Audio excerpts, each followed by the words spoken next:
Dime cuándo, ¿ok?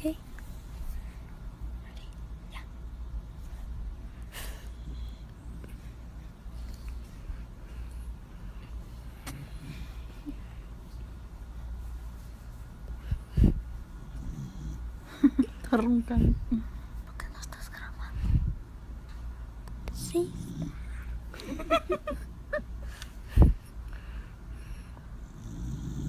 Uy.